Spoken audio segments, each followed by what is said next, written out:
Bonjour. Aujourd'hui, je vais développer un aspect euh, très particulier et sur le concept que j'ai déjà présenté à plusieurs reprises sur YouTube. Mais aujourd'hui, je vais m'arrêter surtout l'aspect tectonique apparence. Mais avant tout, ce que je souhaite, c'est de vous faire la présentation de ces projets pour ceux qui ne les connaissent pas. Et sur ma chaîne YouTube, vous allez pouvoir trouver toute l'historique. Ça fait 2 ans et demi que je travaille là-dessus. Mais je vais les faire d'une façon très synthétique pour ne pas m'étaler trop sur les contenus de ces projets. Et donc, là, la description que vous voyez, c'est la description de ces concepts. Pourquoi ça m'est venu à l'idée de développer ces concepts? Parce que c'est de l'ordre du jour. C'est-à-dire qu'aujourd'hui, les jeunes se déplacent, jeunes et moins jeunes, hein, mais qui ont besoin de travailler rapidement, d'avoir un bureau, de travailler ailleurs que dans l'espace où ils habitent, résidentiel, et donc de se retrouver avec une espèce de d'espace multiples qui vont lier l'aspect travail, l'aspect vie, espace de vie, et également l'aspect détente et d'activité. Donc, mon souhait, c'est que ce soit un prototype qui puisse être développé avec plusieurs méthodes de construction, mais en même temps avec enrichi des aspects locaux quand il s'agit des différences des sites d'implantation, évidemment. Mais la raison pour laquelle je fais ces concepts, c'est parce que justement moi-même, j'ai vécu cette histoire de pouvoir rapidement trouver un espace de vie, un espace de travail, et ça dépend où on se déplace, on n'a pas cette possibilité très pratique pour moi. Alors, le programme en général, il est développé en 3 étages. Un rez-de-chaussée où il y a on commence avec les plus publics, c'est-à-dire l'événementiel, on peut avoir des salons, des expos, des activités même sportives, pourquoi pas, restaurants, cafétérias, etc. Après, il y a un premier étage qui est coworking, et après un entresol qui va être espace de détente et qui vont relier avec des mi-niveaux avec l'hôtel, les espaces de vie de 2 étages, et l'espace de coworking qui se développe au premier étage. Bon, alors, il y a plein d'idées. Vous allez pouvoir arrêter les slides si vous voulez comprendre plus en détail. Quand je dis c'est à l'ordre du jour, c'est pas parce que justement j'ai eu une idée éclairée par rapport à cette histoire, sinon parce que ça existe actuellement, les développements de ce type de concept, peut être développés d'une autre manière. Moi, j'ai centralisé tout l'aspect en créant un espace des communications, des communions, je dirais, qui est la rue centrale, cet espace de détente qui va relier tout le reste. Et avec un éclairage des hauts, c'est-à-dire célital, qui va permettre de rayonner sur tous les étages et de donner une vie supplémentaire pour ce type d'espace. Bon, là, j'explique justement de quoi s'agit-il. Le coworking est un modèle résolument urbain, comme la colocation, et c'est basé sur la mutualisation des espaces communs pour réduire les coûts aussi. C'est-à-dire que d'une façon, quand vous déplacez, s'il faut jouer avec l'hôtel, plus ça, plus ça, plus ça, vous avez, et c'est impossible. Alors que là, je regroupe, et d'autant plus que c'est plus agréable de se retrouver avec une ambiance qui soit départagée et pas seulement touristes arrivés d'un seul coup dans un espace.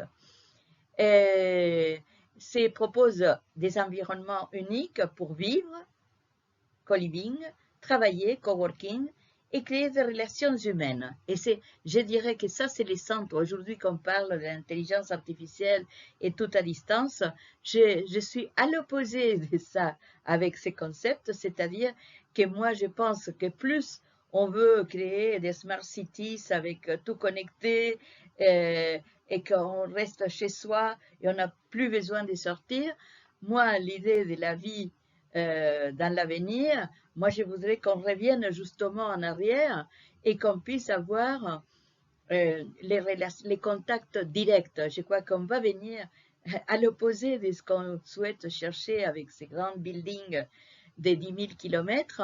Je crois que l'architecture, elle est là pour rendre la vie plus agréable et centralisée chez l'humain, c'est-à-dire que l'aspect humain.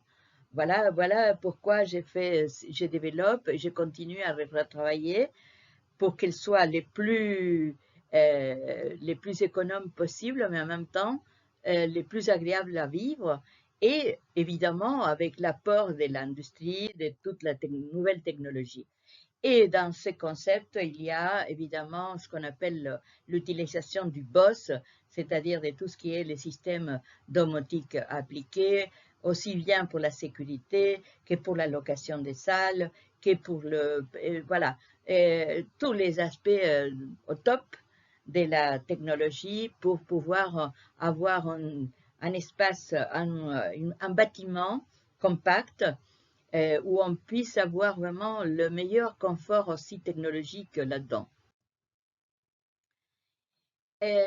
Alors, le bâtiment que j'ai fait, c'est le plus neutre possible, avec une trame régulière, parce que vous savez que pour les hôtels comme pour les espaces de travail, la trame, elle est déjà presque naturellement imposée, comme pour tous ce qui est logement, on va avoir un type de trame, pour tout ce qui est hôtellerie, on va avoir un type de trame, mais ça, je ne vous apprends rien. J'essayais de que ce soit le plus neutre possible pour pouvoir justement faire jouer, comme je vais vous montrer par la suite, avec des matérialisations diverses et qui peuvent donner, faire une mise à jour en fonction de la localisation de ces projets. Alors là, je vous montre la première partie, c'est-à-dire que quand j'ai créé ça, j'ai fait, vous voyez, la façade extérieure, elle est complètement neutre, dépourvue de tout aspect local, et c'était mon souhait, pour pouvoir après décliner et voir quelles sont les possibilités pour la matérialisation. Donc là, c'est la vue extérieure.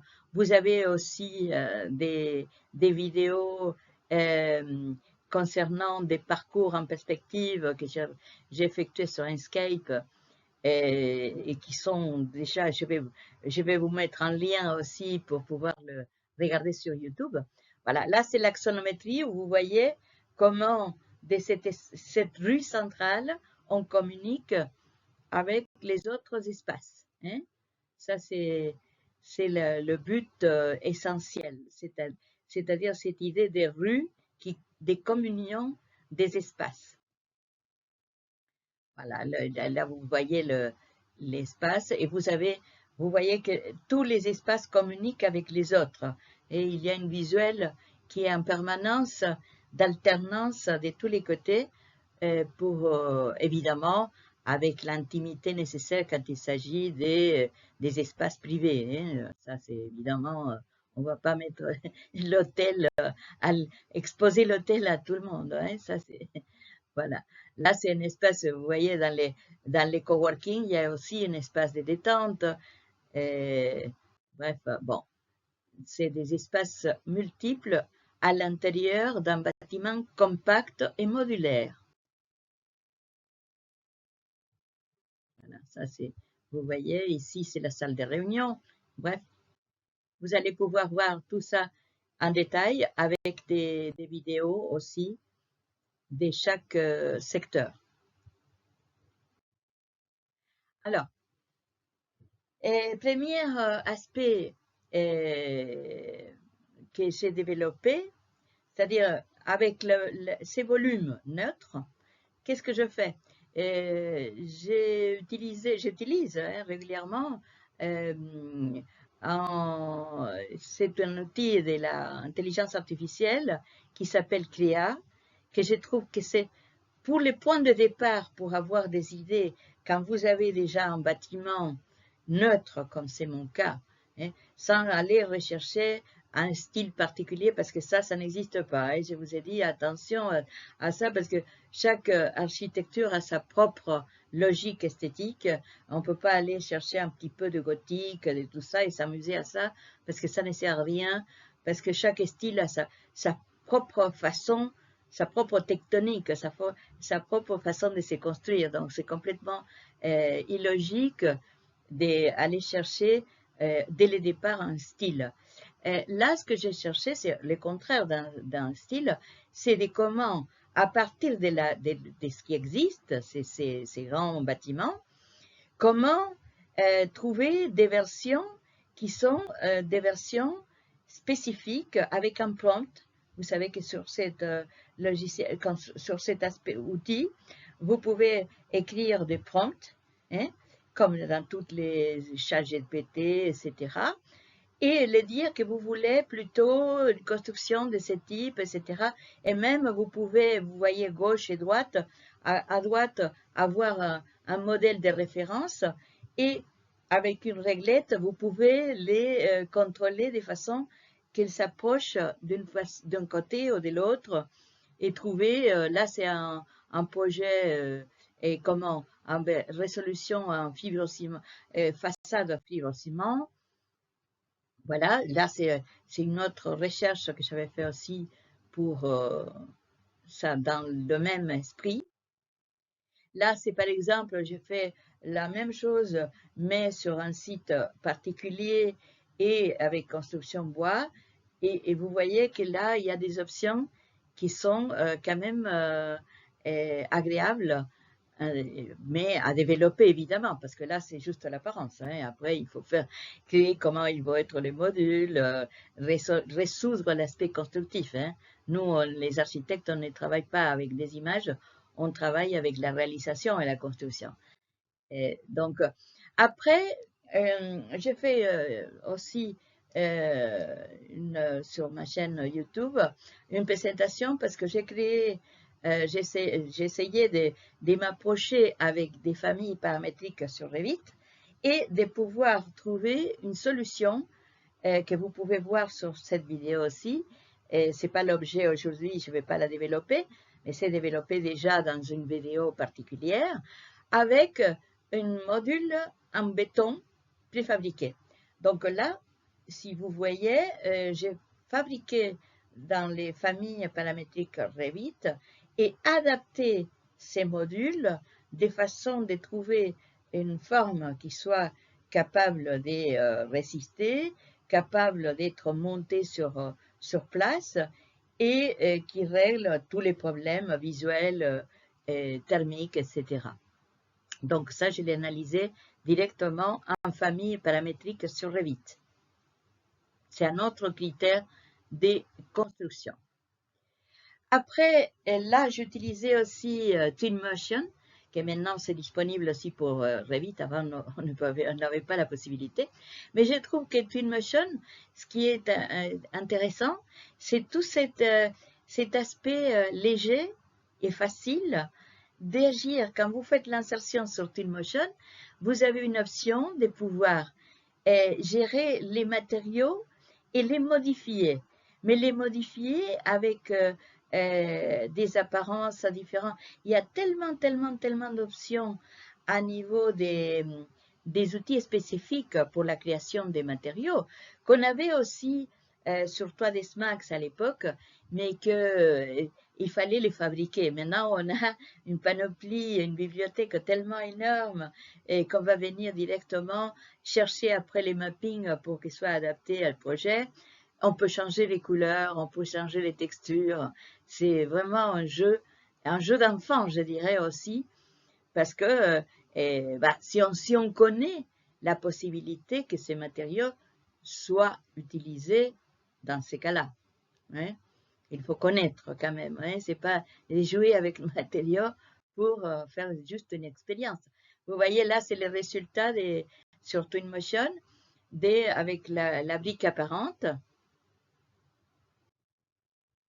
Voilà, donc j'ai créé aussi des animations, j'ai créé plus d'images, mais là, pour ce que je voulais me présenter aujourd'hui, c'est les options globalement, de façon globale. Voilà, ça c'est derrière. Il y a l'escalier qui fait partie aussi de l'ensemble en briques. Et ça, c'est l'espace intérieur que j'ai décliné aussi avec la brique est mélangée avec, parce que j'utilise beaucoup de textures et des textiles. Et on a aujourd'hui c'est impressionnant au niveau de ce type de revêtements, la possibilité qu'on a des matériaux de récupération. Bon, c'est extraordinaire. Donc, j'ai essayé de jouer avec tous ces matériaux. Et voilà ce que ça donne avec cette version qui est adaptée aussi avec la construction en briques. Et après, je fais la même chose, mais sur la construction en bois. Donc voilà. Donc ce que je fais aussi sur Twinmotion, c'est de venir chercher les bois et de pouvoir trouver les structures globales d'une façon, c'est une approche, hein, parce que là, je dois travailler les modules comme je fais pour les bétons, je dois développer aussi cette idée, mais avec les modules spécifiques en bois, hein, parce que je voudrais que toute la façade soit cohérente par rapport à cette définition. Là, c'est recherche d'apparence. Vous voyez, là, c'est la même chose derrière, mais avec Twinmotion et en bois. Voilà, donc ça, c'est l'aspect intérieur aussi où j'ai repris les bois pour jouer avec les apparences. Et donc, moi, je vais conclure là, parce que comme je disais, c'est ce que j'ai fait aujourd'hui, c'est d'ouvrir la porte pour trouver les variantes. Et c'est loin d'être fini mes études, parce que maintenant, il faut que je trouve les liens entre ces apparences et comme je fais pour les bétons, par exemple pour les modules en béton, que je puisse avoir des solutions bien adaptées, industrielles, et avec une finition qui soit en détail, c'est-à-dire arriver en détail, parce que si on n'a pas les pièces du puzzle pour pouvoir constituer les bâtiments, on ne peut pas parler d'un système de construction. Récemment aussi, j'ai fait une vidéo par rapport à ce qui développe actuellement Autodesk, un fort à niveau formation, qui s'appelle Design and Make. Et c'est justement ce Design and Make que je crois qu'il faut travailler aujourd'hui, dès le départ, quand je fais mes formations. Les élèves aujourd'hui, pour recevoir une formation vraiment intégrale dans la conception architecturale, il faut qu'on fasse une séquence directe dès la conception des premières esquisses jusqu'à la réalisation. C'est-à-dire qu'il faut que tous les schémas soient fluides. On ne peut pas rajouter des formes, des images et faire tout ça, et compiler tout ça, et puis à la fin dire, bon voilà, ça va être construit de cette façon. Non, non, on ne peut pas. Ainsi, un système de construction a son propre vocabulaire. Et un système spatial, comme c'est le cas ici de ces coworking, a son propre vocabulaire spatial. Donc, il faut que je juxtapose les aspects spatials plus les aspects tectoniques plus l'aspect de construction pour que je puisse dire à la fin, voilà, mon projet, il est globalement abouti, hein, et garanti à niveau de la qualité, évidemment les coûts aussi qui vont avec. Bon, pour l'instant, je vais finir là Et j'espère avoir aussi vos commentaires. Je fais tout ça pour ouvrir, j'insiste, ouvrir les débats. Si vous aimez, bien évidemment, c'est bien d'avoir un like, mais c'est pas obligatoire. Et je soumets aussi à des critiques ou des observations que je pourrais avoir sur ces concepts. Merci et à la prochaine.